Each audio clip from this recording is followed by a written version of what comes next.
1941, Donald Winnicott, pédiatre et psychanalyste, accepte un poste de psychiatre consultant pour le plan d'évacuation des enfants dans le comté d'Oxford.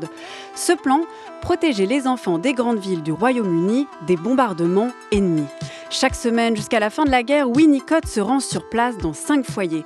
Chaque semaine, il prend conscience de ce qui deviendra l'essentiel de sa clinique, le lien fondamental qui unit un enfant à ses parents, de bébé à adolescent. Mais comment réparer ce qui a été brisé?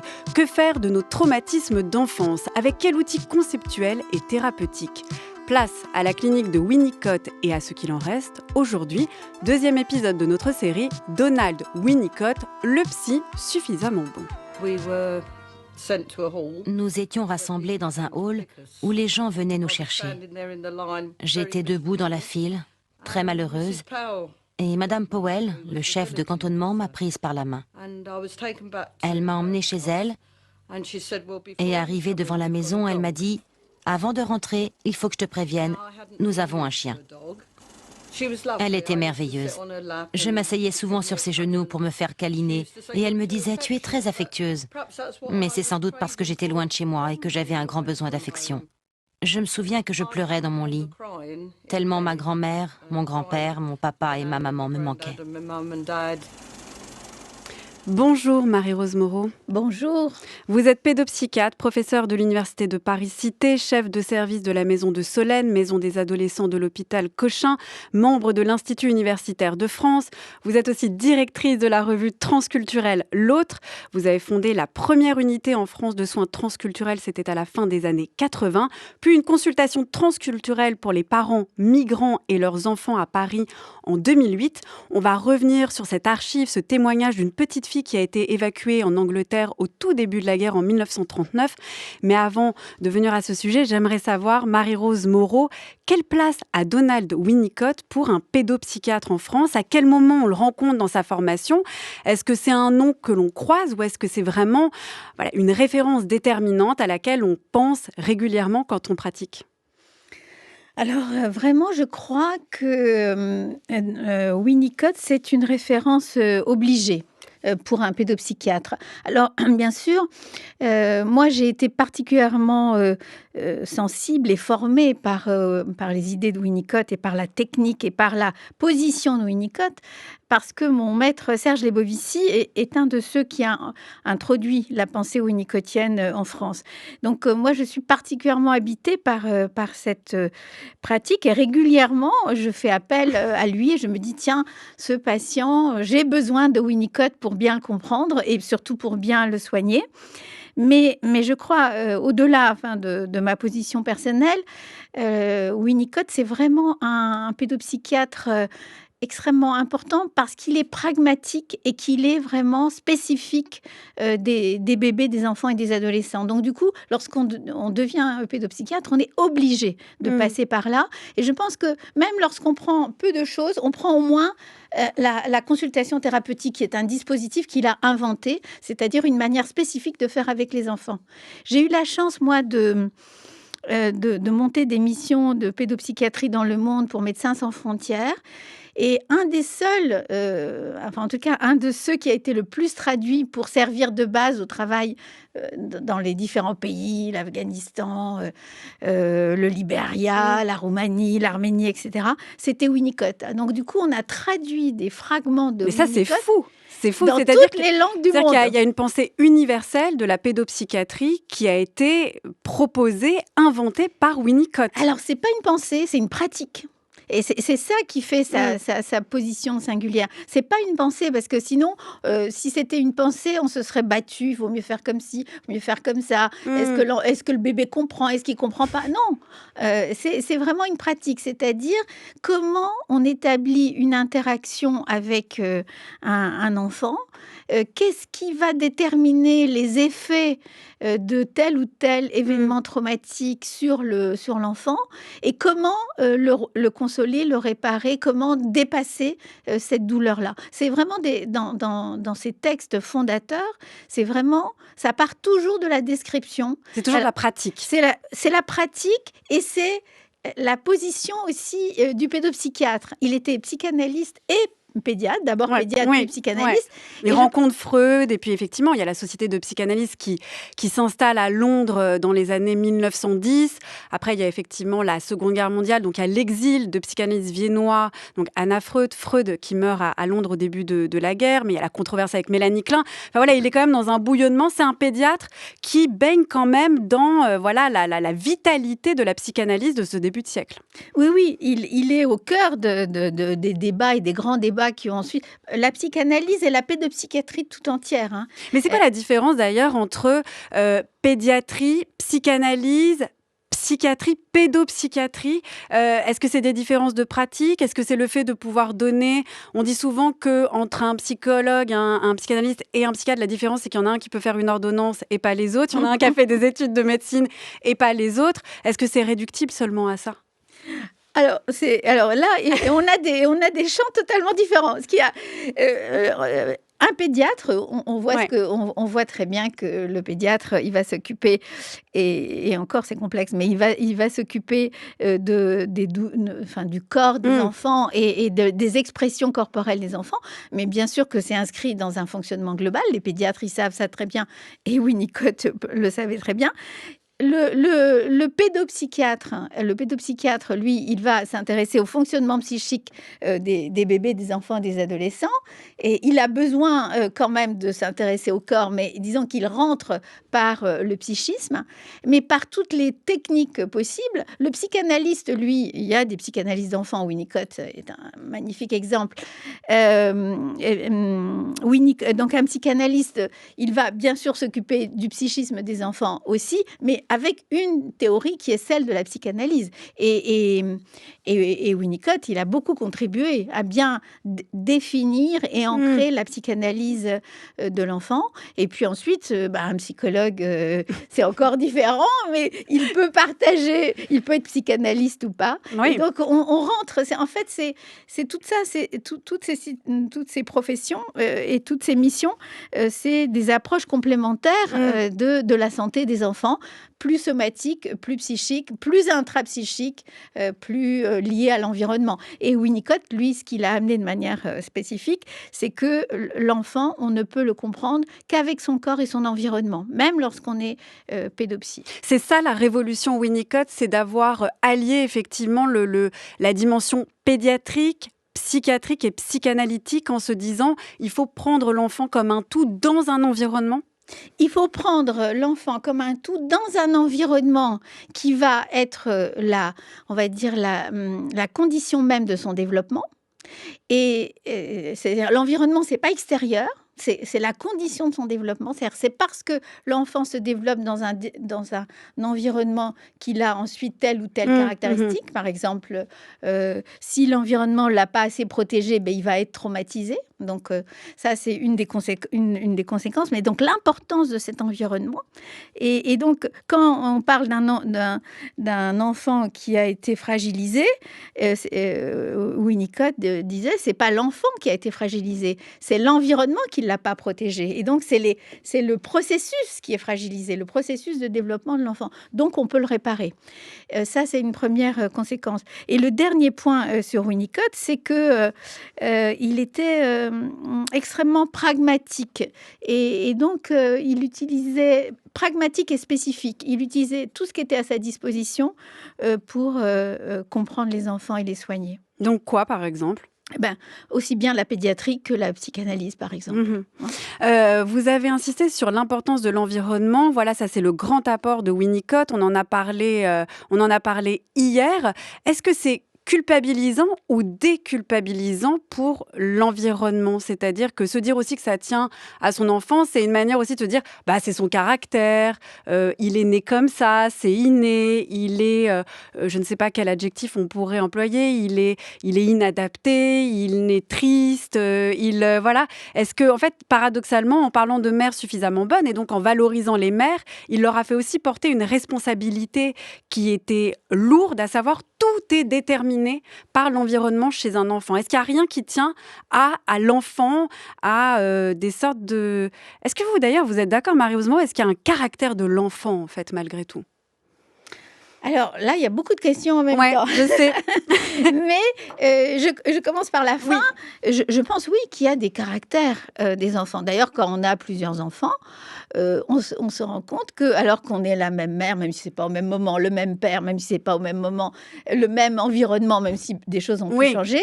Et qu'on peut être premier, deuxième, troisième, voilà. C'est pas quand même mais on se rend pareil. compte qu'ils sont pas tous pareils, les enfants. Ouais. Ils naissent avec un élan vital différent, avec ils vont investir, par exemple, plus le regard ou plus quelque chose de l'ordre de l'introspection. Ça se voit très, très vite. Donc ça, oui, bien sûr que, je sais pas, il faut l'appeler comme on veut, le tempérament, il y a des éléments génétiques, il y a ce qu'on voudra. J'ai dit le caractère, mais voilà, c'est des choses qui...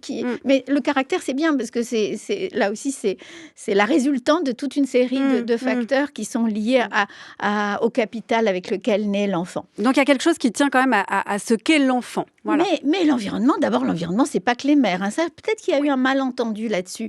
Parce que lorsqu'on pense à Winnicott, on pense évidemment à la mère suffisamment bonne, mais l'environnement chez Winnicott, c'est bien plus que ça. C'est par exemple aussi ce qui porte la mère, la société. La manière dont qu'il y a une dimension politique chez Winnicott qui est indéniable. Il parle de la démocratie, il parle de la liberté, il parle pas de gratitude, mais sans reconnaissance à l'égard des mères et sans aide pour les mères, on ne prendra pas conscience de l'importance de ces enfants qui deviennent de futurs adultes, en fait, qui constituent la bonne santé de la société. Oui, il y a un plaidoyer constant pour lui.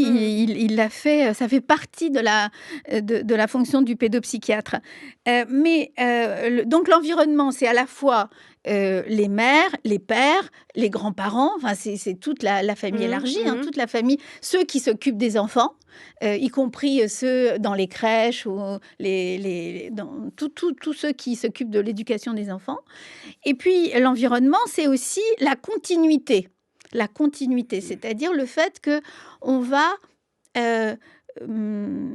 disons, garantir aux enfants qu'ils vont pouvoir grandir dans une situation sécure, qu'on va les protéger. Et donc, qui les protège? Ce n'est pas les mères seulement, c'est tout le monde qui les protège, c'est la société. D'où l'importance pour lui du plaidoyer, puisqu'il fallait, au fond, rendre la société sensible aux besoins des enfants. Et ça, il l'a magnifiquement fait à partir des situations de crise que vous évoquiez tout à l'heure.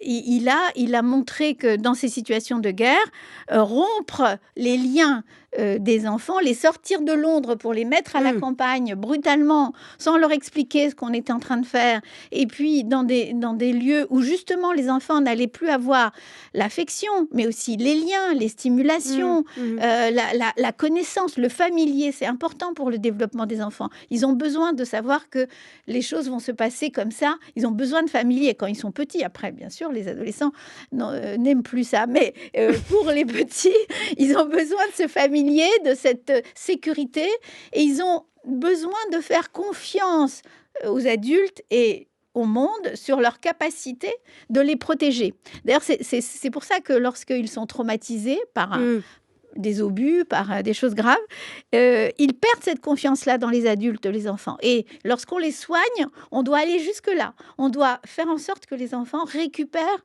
une petite confiance dans les adultes, parce que sinon, ils ne seront jamais soignés. Ils seront consolés, ils seront réparés, mais ils auront toujours cette peur que ça revienne, qu'un jour, quand ils en auront besoin, de nouveau, la bombe tombe sur la maison.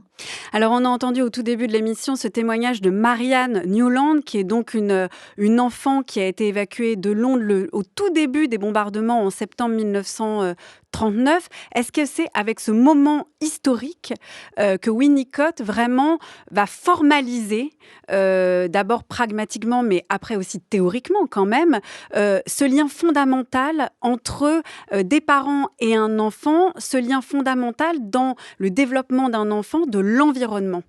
Exactement. Et c'est presque expérimental. C'est-à-dire la guerre, mais ça arrive régulièrement, mais en tout cas là, Winnicott, il était dans un moment où ces enfants qui ont été évacués de Londres pour les protéger. Et c'est ça le dilemme, en fait. Exactement. Et c'est un dilemme qui existe encore et dont on n'a pas tiré les leçons. Mais disons que Winnicott, lui, il a considéré que cette situation-là était une situation extrêmement importante. Premièrement, il était déjà pédopsychiatre, il s'est engagé. Il a dit oui, un pédopsychiatre a quelque chose à dire sur cette situation. Deuxièmement, il a dit mais qu'est-ce qui se passe avec ces enfants? Ces enfants sont retirés de brutalement des liens avec leur mère, avec leur famille, avec leur père, et ils sont mis dans des familles d'accueil ou dans des institutions, hein, puisque il a travaillé sur les deux situations. Et qu'est-ce qui se passe? Ces enfants qui arrivent dans des lieux sûrs, je vais observer ce qui se passe. Il a observé. Il n'avait pas de théorie, je pense, à l'origine. Parce qu'à l'origine, il était un peu comme tout le monde. L'idée, les bombes tombent sur les enfants, on les enlève et voilà, c'est bon. Et donc, du coup, on a sauvé les enfants avec une idée de charismatique. On a sauvé les enfants, des bons sentiments. Lui, il a observé ce qui se passait. Il a dit, mais ces enfants... Ils pleurent. Ces enfants, ils ont mal. Ces enfants, ils ont des tas d'expressions somatiques. Marianne Newland, elle le dit là dans l'archive. Elle dit j'avais besoin d'être tout le temps avec dans la famille d'accueil, dans le lien, parce qu'elle manquait d'affection. Ben, elle manquait d'affection, elle manquait de lien. Il y a des enfants qui se sont réfugiés dans le mutisme. Et il y a des enfants qui sont devenus entre guillemets comme fous. Hein, c'est-à-dire qu'ils n'avaient plus de lien avec l'extérieur. Ils n'étaient pas fous du tout. Hein. Mais ils se sont repliés. Ils se sont totalement repliés sur leurs sensations. Parce que finalement, le seul point fixe, c'était leur corps et ce qu'ils ressentaient à l'intérieur d'eux. Et du coup, ils se sont fermés au peu de stimulation qu'il y avait dans le monde extérieur. Donc du coup, il a observé tout ça. Il a dit, mais qu'est-ce qu'on a fait? On a sorti les enfants de la guerre. Et en fait, ces enfants vont mal. Ces enfants ne se développent pas parce que certains ont arrêté de se développer. Et en fait, c'est là où il a commencé à théoriser. Il a théorisé plusieurs choses sur la question du trauma, parce qu'on ne savait pas grand-chose des traumas des enfants à cette période. On savait un peu sur le trauma des adultes. C'est Freud qui l'avait fait avec la Première Guerre mondiale. Mais les enfants, ils oublient la guerre. On pensait qu'il ne se passait rien. Et donc, il a théorisé. D'abord le trauma direct et indirect. Le trauma direct, c'est les bombes. Le trauma indirect, c'est les séparations. C'est les ruptures. C'est la perte des liens.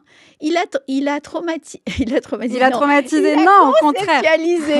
Le fait que le trauma, c'était pas seulement la réalité externe, c'est-à-dire une bombe qui tombe, mais aussi le fait que l'environnement ne protège pas des effets de cet événement. C'est-à-dire, s'il y a une bombe qui tombe, mais qu'on a trouvé des moyens, alors c'est difficile pour la bombe parce que ça, c'est un trauma extrême, mais l'idée, c'est que ce qui va faire trauma, c'est à la fois l'événement et le fait que l'environnement ne peut pas protéger l'enfant. Donc ça, c'était sa deuxième théorisation.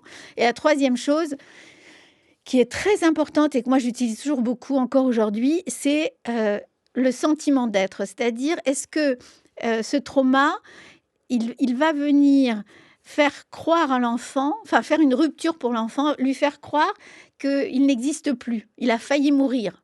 Il n'existe plus. Donc, les enfants n'ont plus... Ils ont l'impression qu'ils sont plus consistants, qu'ils n'existent plus. Et ils perdent ce que Winnicott va théoriser un petit peu plus tard sur la théorie de la vie. C'est-à-dire, ce qui fait mal dans le trauma chez ces enfants traumatisés, c'est le fait qu'ils perdent la théorie de la vie. C'est-à-dire qu'ils n'ont plus d'élan vital. Ils ne peuvent pas dire je veux continuer à grandir parce que je suis contente de vivre, de voir ma maman, mon papa, ma grand-mère et mes poupées ou mes camions. Mais ils peuvent plus se dire ça. Il n'y a plus le goût de vivre, comme on dit. Ils perdent l'élan vital. Ouais. Ils perdent ce mouvement-là. Et donc, rien ne vaut rien. Et donc, lorsqu'on les répare, lorsqu'on les soigne, il faut aller jusque-là. Il faut retrouver un élan vital. Mais c'est dur lorsqu'on a perdu confiance dans les adultes. Les enfants de Bordeaux sont évacués vers le département hospitalier du Lot-et-Garonne afin de les soustraire au danger des bombardements. L'entraide n'est pas un vain mot et près de 7000 familles se sont spontanément offertes pour recevoir les réfugiés. Le départ avec une nouvelle famille.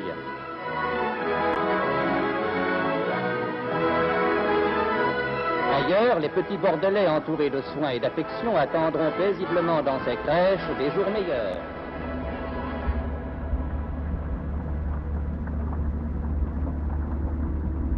Monsieur, L'évacuation des jeunes enfants âgés de 2 à 5 ans pose d'importants problèmes psychologiques. Des plans d'évacuation sont en cours d'élaboration et avant qu'ils ne soient finalisés, nous souhaitons attirer l'attention sur ces problèmes. L'évacuation d'enfants plus âgés a été suffisamment couronnée de succès pour montrer, si cela n'était pas déjà connu, que de nombreux enfants de plus de 5 ans peuvent supporter la séparation d'avec leur foyer et même en tirer profit. Il ne s'ensuit pas pour autant que l'évacuation d'enfants plus jeunes sans leur mère puisse être tout aussi réussie ou exempte de danger. Parmi les nombreuses recherches menées sur ce sujet, on peut citer une étude récente réalisée à la London Child Guidance Clinic. Elle a montré qu'un facteur externe important parmi les causes de la délinquance persistante est la séparation prolongée d'un jeune enfant de sa mère.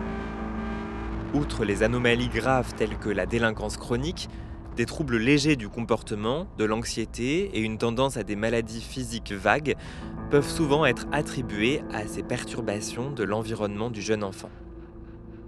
Il est tout à fait possible qu'un enfant, quel que soit son âge, se sente triste ou bouleversé à l'idée de quitter son foyer.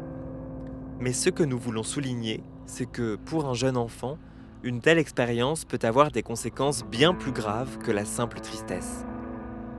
Elle peut en effet entraîner un blackout émotionnel et facilement mener à une perturbation sévère du développement de la personnalité, avec des répercussions qui peuvent persister toute la vie. Ces points de vue sont souvent remis en question par les travailleurs des crèches et des foyers pour enfants, qui évoquent la manière extraordinaire avec laquelle les jeunes enfants s'habituent à une nouvelle personne et semblent tout à fait heureux. Cela est peut-être vrai, mais à notre avis, ce bonheur peut facilement être trompeur. Il y aurait beaucoup plus à dire sur ce problème sur la base des faits connus. Par cette lettre, nous souhaitons simplement attirer l'attention des autorités sur l'existence de ce problème.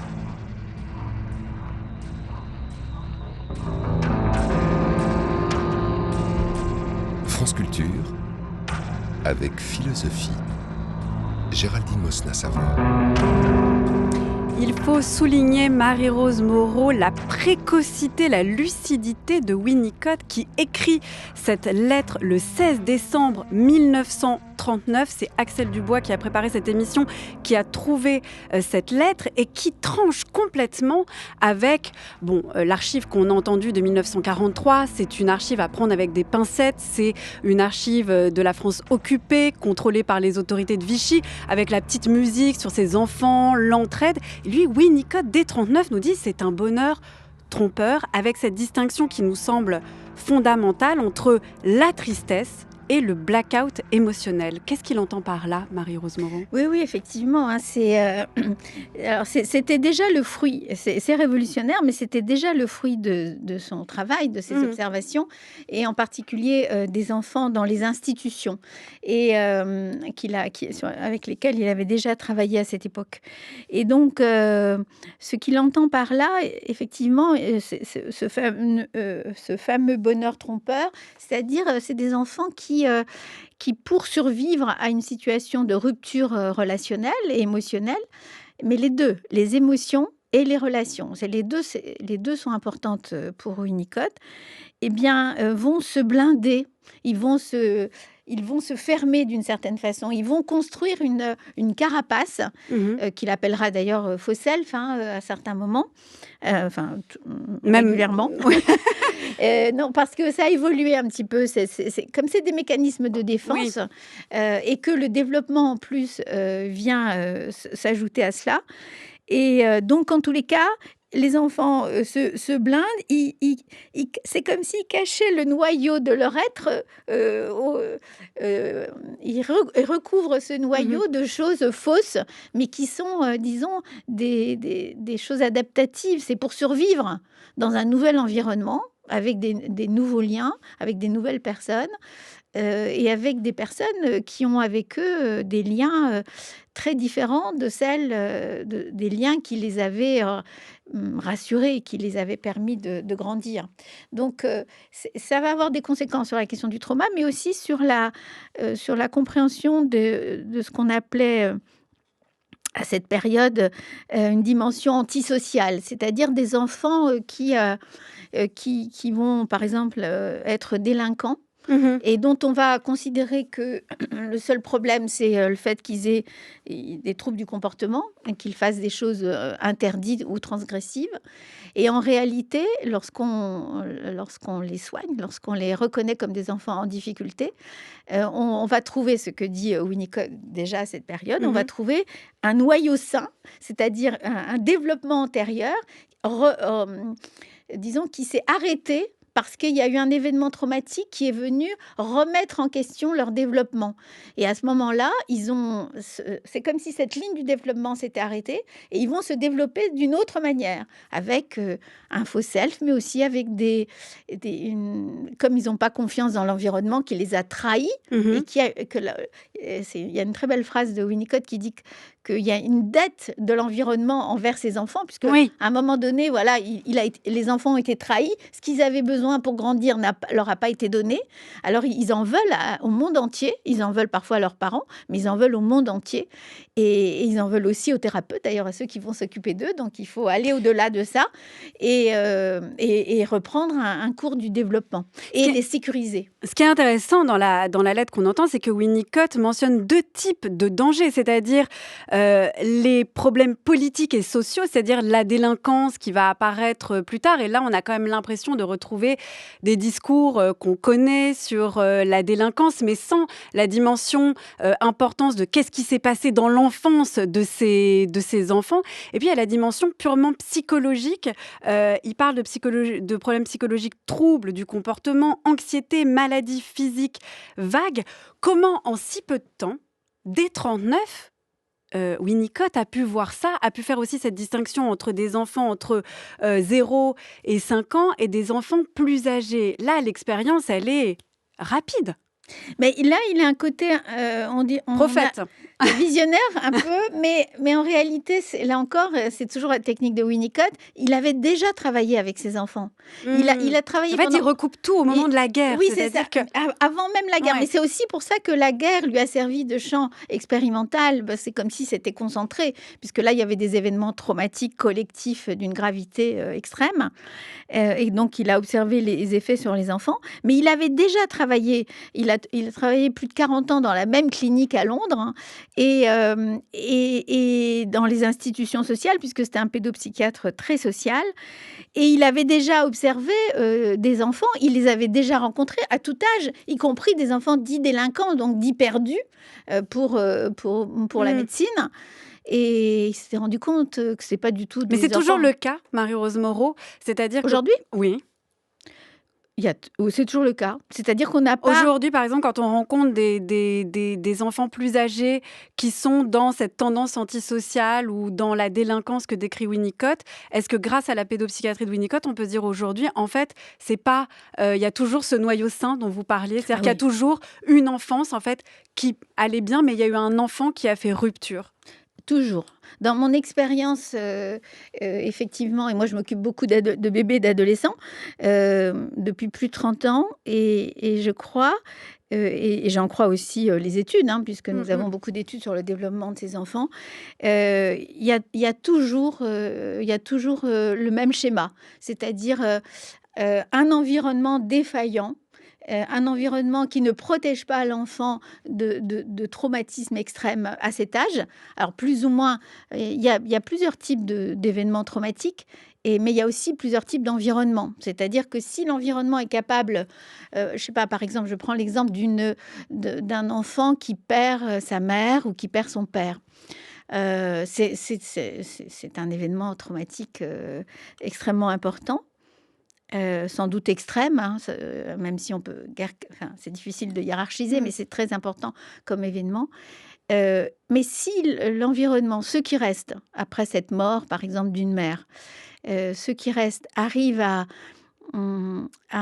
permettre à cet enfant de se consoler et de reconstruire des liens de nature maternelle avec le monde, parce que ça ne sera plus avec la mère, eh bien, les enfants, à ce moment-là, vont dépasser cela. Mais la plupart du temps, ça ne se passe pas comme ça. Dès qu'on a un événement traumatique, plus ou moins important, l'environnement n'arrive pas à s'adapter aux besoins des enfants, aux besoins du développement. Et du coup, oui, aujourd'hui, lorsque vous rencontrez un adolescent transgressif, un adolescent qui a des comportements antisociaux. On dit encore ça d'ailleurs? Non. Antisociaux, ça se dit encore? Ouais, pourtant c'est plutôt pas mal parce que c'est pas, ça juge pas, ça dit juste Oui. Les faits.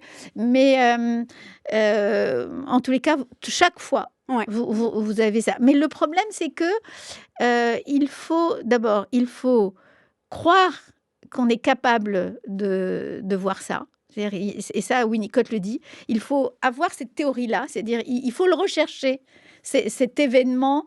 Et cette défaillance de l'environnement, il faut le rechercher. Presque comme un enquêteur, en fait. Exactement. Vous parlez avec un enfant, mais en fait, vous vous intéressez à la fois à ce qu'il a en lui, mais en fait, surtout, comment il va raconter ce qu'il a traversé. Plutôt. Exactement. Mais même comment on fait ça? Oui, dites-nous comment vous faites, vous, en cabinet? À l'hôpital. À l'hôpital. Mais Winnicott, c'était pareil. Et il était à l'hôpital public. Il faut raconter la vie quotidienne de cet enfant. Il faut raconter toute la vie, tout ce qui a été important pour lui. Et parfois, d'ailleurs, on est presque obligé de faire des hypothèses. C'est-à-dire, on se dit, je sais pas, je pense à une histoire. Je pense à une histoire, c'est une histoire... Parce que moi, quand je suis en difficulté avec un enfant, des fois, je me dis... tiens, là, j'ai besoin de mon maître Lebovici pour telle chose. Et qu'est-ce qu'il aurait fait à ma place? Ou alors, pour Winnicott, je me dis parfois, tiens, ça, c'est un enfant winnicottien. C'est-à-dire que c'est un enfant pour lequel l'environnement n'a pas été suffisamment protecteur. Donc, c'est ça qu'il faut chercher. C'est là où il faut faire une enquête. Alors, je vous raconte rapidement une histoire, mais elle est restée dans ma tête comme l'histoire la plus winnicottienne de ma vie. J'étais avec Médecins sans frontières en Afghanistan dans les années 2000. Et donc, nous avions monté un programme pour les enfants qui revenaient du Pakistan. Où ils avaient été obligés de s'exiler. Et voilà un garçon qui arrive avec sa mère. Manifestement, le garçon, il avait déjà 8 ans, il était grand, mais sa mère le portait pour l'amener à la consultation de Médecins sans frontières. Donc, on voyait bien que cet enfant était collé à sa mère. Et donc, cet enfant, depuis l'âge de 5 ans, donc depuis 3 ans, il ne parlait plus. Et qu'est-ce qui s'est... Alors, donc, il ne parlait plus. Et donc, un enfant qui ne parle pas, c'est souvent, surtout à cet âge-là, assimilé à un enfant qui a perdu la raison. C'est-à-dire, si on n'est plus capable de parler, c'est qu'on on est un peu fou, on a perdu ce qui fait l'humanité. Donc, tout le monde considérait que cet enfant était devenu fou, sauf sa mère, qui, elle, disait non, mon enfant a été blessé. Elle disait comme ça, mon enfant a été blessé. Et donc, qu'est-ce qui était arrivé? Donc, c'est là où il faut reconstituer vraiment très concrètement. Oui, là, vous vous dites quel a été l'événement et comment l'environnement l'a protégé ou pas. Voilà. Exactement. Et là, je dis, la maman dit, mon enfant n'est pas fou. Donc, il y avait un interprète. Je lui dis, effectivement, les mères savent. Si vous dites que votre enfant... Là, vous êtes winnicottienne aussi. Oui, déjà.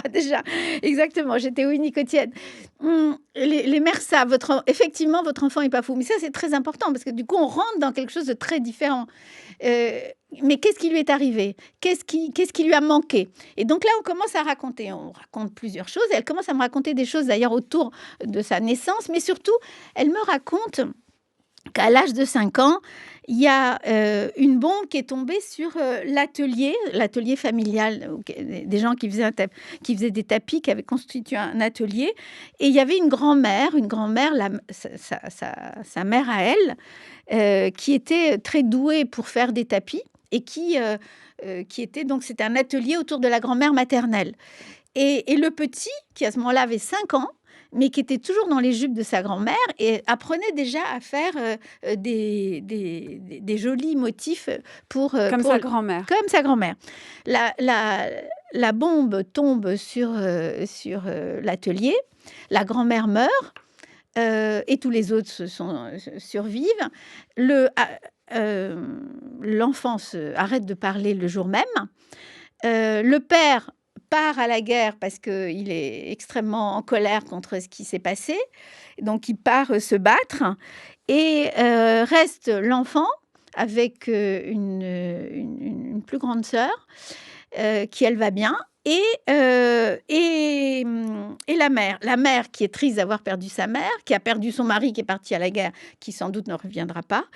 Et ils restent tous les deux. Donc, trauma direct, la bombe. Avec la grand-mère qui décède. Voilà, trauma indirect, le fait que la grand-mère est décédée, que sa mère, elle aussi, a perdu sa propre mère, son mari, etc. Bon. Donc, un environnement totalement défiant. Et le lendemain de la bombe, ils s'en vont au Pakistan pour se protéger. Mais ils s'en vont quand même tous les trois. La mère part avec ses 2 enfants. Et donc, et depuis, ils ne parlent plus. Et donc, ils sont tous les deux aussi traumatisés l'un que l'autre. Mais l'un, la maman, c'est un trauma d'adulte. La seule qui n'est pas traumatisée dans cette affaire, c'est la grande sœur, qui, pour des raisons multiples, elle n'est pas touchée et résiste, celle qui résiste. Alors, la consultation, elle a consisté finalement à revivre ce qui s'était passé. Donc, je dis à l'enfant, ta mère dit que tu n'es pas fou, donc tu n'es pas fou. Et donc, on va dessiner ce qui s'est passé le jour où où toi, tu as perdu la parole. Donc, et pourquoi j'ai choisi le dessin, Winnicott, l'environnement, mais aussi parce que c'était un garçon qui était très doué dans les tapis. Et comment on fait pour les tapis? On dessine, en fait. Puis il ne parlait plus. Il ne parlait plus, bien sûr. Mais il faut utiliser quelque chose qui soit quelque chose d'important pour les enfants. Et là, en l'occurrence, un garçon artiste, en fait, un garçon qui savait faire des motifs à 5 ans et qui continuait à en dessiner, d'ailleurs, c'était très important. Il fallait rentrer on n'avait pas le choix, il fallait rentrer par le dessin. Donc, on commence à dessiner. La maman avait dit que le jour de la bombe, il y avait beaucoup de vent. Il y avait énormément de vent et que depuis, et c'est pour ça qu'il faut raconter là, que depuis, chaque fois qu'il y a beaucoup de vent, l'enfant se cache sous le lit et pendant plusieurs jours, il refuse de manger. Hein. Donc, il a des symptômes qu'on dirait aujourd'hui post-traumatiques, en fait. Hein. Chaque fois qu'il y a quelque chose qui lui rappelle il revit l'événement. Donc, il le revit, mais il le revit en boucle. Et donc, à chaque fois, il va plus mal. Et donc, je lui dis, bon, on va dessiner. Alors, on se met à dessiner quelque chose. On fait un squiggle, c'est-à-dire on dessine à quatre mains. Et très vite, il se met à dessiner avec moi. Il dessine beaucoup mieux que moi. Et on dessine quelque chose comme des immeubles qui tombent. Hein. Donc, il y a des immeubles debout, puis après, ils tombent. Enfin, on dessine quelque chose de détruit. Et puis, je lui dis, bon, ça correspond bien à ce qui se passe, ça correspond bien à ce que tu as dans ta tête et tout ça. Et puis là, il se met à sangloter quand je lui demande si ça correspond à quelque chose, à son souvenir. Il pleure. Et la mère dit, non, je veux pas que vous fassiez pleurer mon fils, on s'arrête là. Alors je lui dis, mais madame, la guerre, elle a bien eu lieu, on est d'accord?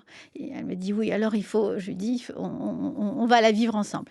Elle finit par accepter, mais c'est très important. Parce que la mère, là, elle va être un support très important. Elle accepte. Elle accepte que l'on vive ça. Donc, on continue à casser le dessin, si j'ose dire. Et à un moment donné, je vois qu'il arrête de sangloter et il commence à me regarder.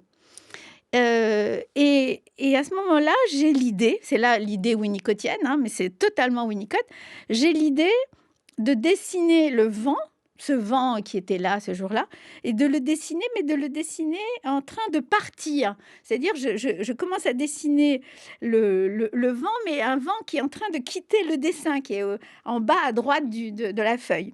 Et là, je pense qu'il est ce qu'on appelle un moment sacré en psychothérapie, c'est-à-dire qu'il perçoit mon intention, il ressent les choses, il a ressenti la destruction, mais il ressent aussi le fait qu'il y a quelque chose qui est en train de se modifier. Et donc là, il prend son crayon et il troue la feuille en... À force de gribouiller. Ah, voilà, il le rature. Il le rature très fort. Et là, le vent s'en va. Et là, il dit un mot. Il me dit, viens enfin un mot, il dit une phrase. Viens, je vais te montrer mes dessins de tapis. Et il sort de dessous.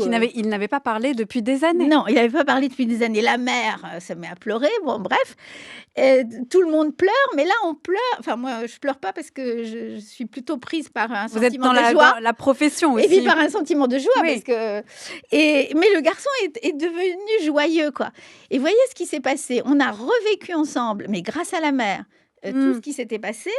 Et puis, au lieu de le subir et de mourir, il a été actif, cet enfant. Il a détruit le vent mauvais. Il a détruit le... Et donc, ensemble, on a revécu, symbolisé et transformé ce qui s'était passé, grâce à la mer, grâce à l'environnement et grâce à la langue. Alors voilà, c'est une question que je voulais vous poser, Marie-Rose Moreau, c'est que là vous insistez bien sur le rôle de la mère, mais chez Winnicott, quand il parle de traumatismes qui ont lieu dans l'enfance, il dit que c'est aux thérapeutes de les faire revivre en cabinet, à l'hôpital, mais il ne parle jamais en fait du pouvoir ou des parents. Par exemple, des parents qui ont été séparés de leurs enfants pour une dépression, une maladie, parce qu'on leur a retiré la garde. Est-ce que le fait de retrouver leurs enfants, est-ce que le fait de leur parler, ça peut réparer comme un thérapeute peut le faire? Est-ce qu'un trauma peut être réparé par des parents qui, au départ, ont été peut-être, je dirais pas créateurs, mais ont été, voilà, ont provoqué une rupture et donc un trauma? Alors, oui, mais avec des limites. C'est-à-dire que si, admettons, une séparation extrêmement violente entre des parents, mais si après, chacun des parents, là où il est, dans sa vie, fait un travail lui-même, ou change, ou comprend ce qui s'est passé et les effets sur l'enfant, le fait que chacun des parents vienne voir l'enfant et lui dise... On s'est mal comporté à ton égard, mais on était tellement en colère l'un contre l'autre, etc., que voilà ce qu'on a fait. Mais on te demande pardon, parce que ça existe. Donc le pardon, se racheter. Racheter, et on aurait dû te protéger de ça. C'est-à-dire qu'on reconnaît, et oui, on peut, mais... à partir du moment où la limite, c'est qu'à partir du moment où on dit que l'environnement est essentiel pour la construction de l'être des enfants, on dit aussi que de temps en temps, il y a des environnements défaillants. Mais jamais il dit c'est les parents qui sont responsables. Ça, c'est pas vrai. Et d'ailleurs, dans toutes les thérapies chez Winnicott, tous les grandes situations cliniques qu'il raconte, il y a toujours quelqu'un, soit un parent, soit... quelqu'un qui a une fonction parentale, par exemple la dame d'une institution ou la famille d'accueil. Non, il considère que l'élément essentiel dans l'environnement, c'est les soins aux enfants. Mais les soins aux enfants, peu importe qui les donne, en fait. Peu importe aussi les conditions. C'est-à-dire que parfois, il y a des parents qui sont en telle difficulté qu'ils ne peuvent pas momentanément assurer leur devoir de parents. Avant qu'on passe, parce que le temps avance, Marie-Rose Moreau, et qu'on passe à la question de l'adolescent, car Winnicott a aussi parlé des adolescents, le phénomène qu'on a décrit, les traumas, c'est aussi un phénomène que Winnicott appelle la déprivation, c'est-à-dire qu'on a été privé de quelque chose qu'on avait connu, ce qui n'est pas pareil que la privation, quelque chose qu'on n'a jamais connu. Qu'est-ce qui fait, selon vous, que certains traumas sont vécus comme des traumas par certains enfants, pas comme des traumas par d'autres. Par exemple, la grande sœur dont vous parliez de ce patient winnicottien en Afghanistan. Qu'est-ce qui fait que des enfants qui n'ont pas vécu ni la guerre, ni la mort d'un parent se sentent pourtant en discontinuité et en perte et ont eu un trauma qui semblerait sur le papier pas être un trauma? Oui. Comment vous expliquez ça? Oui, alors ça, c'est une question très importante parce que quelles sont les ressources des enfants? Moi, je pense que la résilience, c'est pas un bon terme, c'est plus que de la résilience, c'est de la construction. Qu'est-ce qui fait que cette jeune fille, elle a résisté à tout? Est-ce que c'est parce qu'elle était plus âgée? Est-ce que c'est parce qu'elle n'était pas au précisément même endroit? Voilà. Et d'ailleurs, c'est une jeune fille qui sans doute va faire... qui a sans doute fait, dans la mesure du possible en Afghanistan, mais des études, parce que c'est vraiment une jeune fille qui pensait énormément. Qu'est-ce qui fait la différence? C'est d'abord, il y a des questions de vulnérabilité du développement. C'est-à-dire, effectivement, et ça, il y a plein d'études qui l'ont montré, chez les petits, chez les adolescents, les petits et les adolescents, les petits, on va dire en dessous de 5 ans, et les adolescents, sont très dépendants des liens avec leurs parents. Mais entre 5 et 11 ans, on est beaucoup moins dépendant de ces liens.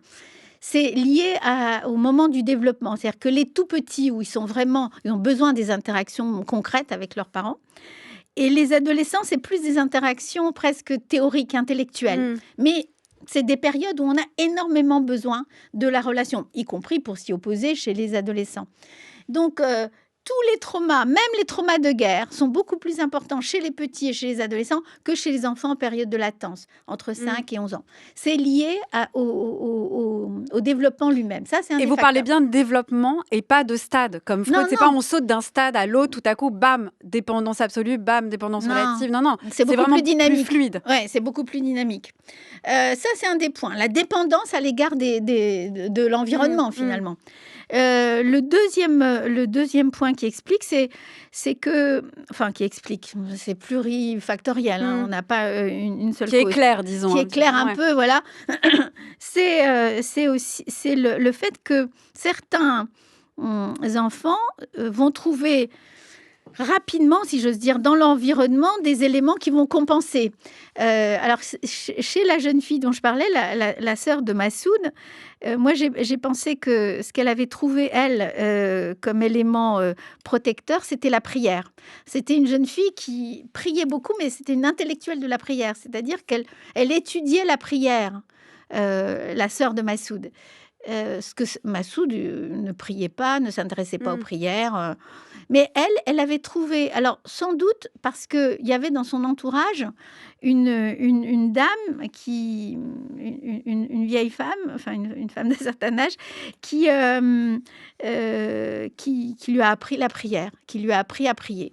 Et donc ça, parce que moi, j'ai été intriguée. J'ai cherché chez elle qu'est-ce qui lui avait permis de résister alors que personne autour d'elle n'avait résisté. Et la première chose qui est venue, c'était cette dame, qu'elle appelait... qui n'était donc pas sa mère, mais qui faisait partie de l'environnement. Qui faisait partie de son environnement. Et il y a beaucoup comme ça dans l'environnement. Mais pourquoi certains enfants vont réussir à trouver... Elle l'a cherché activement, elle l'a cherché activement. Donc ça veut dire qu'elle avait quoi? Une organisation. Winnicott parle d'organisation de défense. C'est-à-dire que quand un événement arrive... il faut se défendre. Voilà, il faut se défendre. Et donc, soit les défenses réagissent, soit en fait, une réorganisation des défenses se met en place. Et là, parfois, de manière problématique, parce que ça va être des défenses... des fausses défenses, voilà, de narcissisme, d'antisociabilité, de faux self, de psychose aussi. Bien il parle sûr, de psychose. Mais il y a une sorte d'élan vital chez chacun des enfants. Et donc, les enfants vont chercher dans la réalité externe, évidemment, des éléments de consolation. Il y en a qui vont trouver, et puis d'autres, du fait de la réalité externe, qui vraiment ne leur offre aucune possibilité, ou parfois d'éléments qui leur appartiennent à eux, qui sont, je sais pas, par exemple, leur timidité ou leur inhibition. Mais la sœur de Massoud, c'était une jeune fille extrêmement extravertie qui m'a demandé d'où je venais, ce que je faisais, comment j'étais devenue médecin, etc. Donc on voyait mais elle n'avait pas le même âge.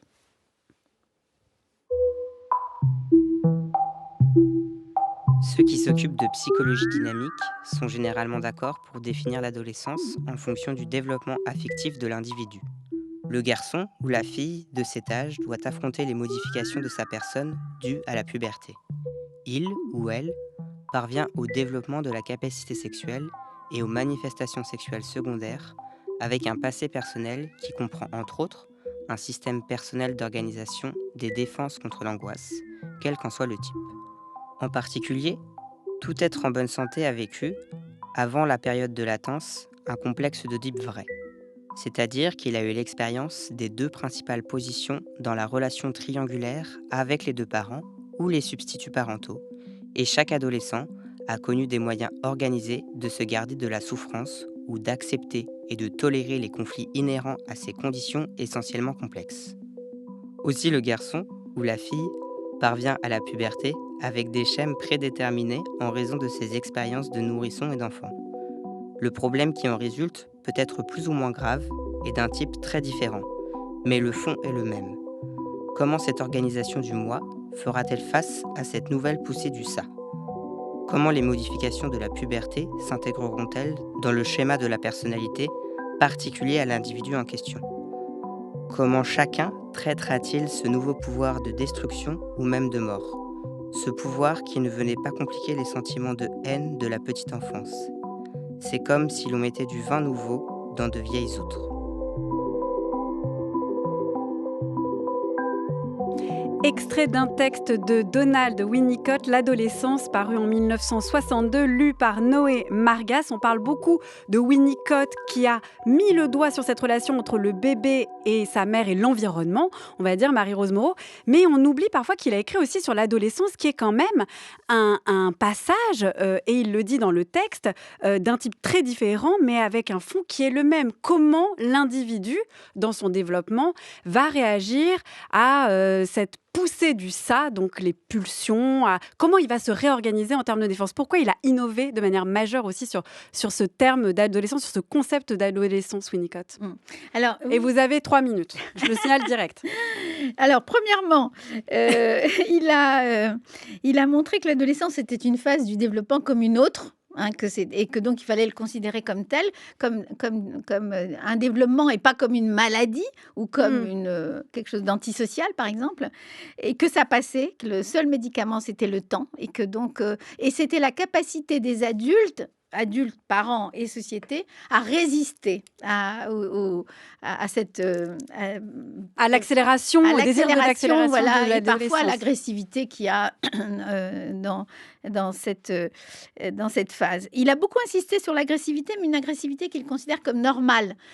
C'est pas l'antisociabilité du trauma. Non, il a cette belle phrase, vous avez semé un bébé, vous avez récolté une bombe. Et il faut le savoir. Il faut le savoir parce que c'est une bombe. C'est une bombe pour lui, d'abord pour l'adolescent lui-même, mais c'est aussi une bombe pour les parents parce qu'il vient interroger les parents sur vraiment leur fondement de parents, parce qu'ils sont adolescents, donc ça se situe plus du tout comme les petits. Et leur fondement, on a réuni certains textes sous le chapitre sous le titre de Conseils aux parents et aux éducateurs. Et dans ces conseils aux parents et aux éducateurs, il dit, avec les adolescents, il y a une seule chose à faire, être authentique. Être authentique. Ah, mais ça veut dire quoi? Eh ben, ça veut dire qu'il faut... les adolescents, ils sont en période de construction. Ce qui construit, c'est d'abord des valeurs. Et donc, il faut en face que nous, les parents, on comprenne que ce qu'ils font, c'est extrêmement sérieux et que c'est quelque chose de pulsionnel, c'est quelque chose de très profond et que donc, du coup, la seule manière, c'est les protéger contre des excès éventuels. La seule manière de faire avec eux est de considérer qu'ils sont en train de construire un être nouveau qui seront les adultes de demain.